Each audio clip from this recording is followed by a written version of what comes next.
all other major elections, there's an increased cost to the voter.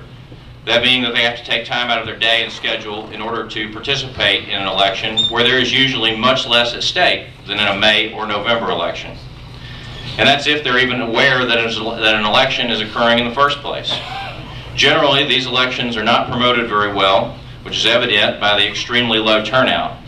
They also draw much less media attention, especially compared to either a May primary or November general election.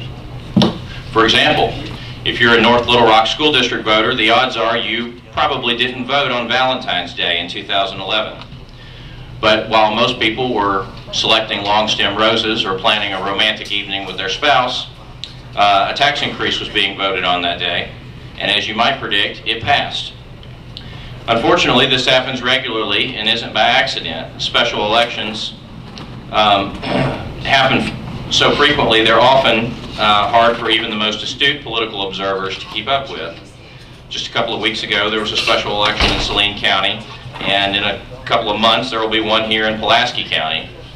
And then about a week ago, the day after Pulaski County announced that they'd be holding a special election to raise property taxes for the special school district, the Democrat Gazette reported that the local government was considering another special election to ask voters to approve another property tax increase. In Arkansas, special elections on taxes or bond issues are often held at inconvenient times, resulting in extremely low turnout. Having the special election apart from normal election days in May and November ensures that the issue receives as little scrutiny as possible. These elections almost always benefit the special interest groups who place these measures on the ballot because they can use their resources and networks to turn out the people who stand to benefit most directly from the proposed tax increase. Special elections also cost taxpayers lots of money.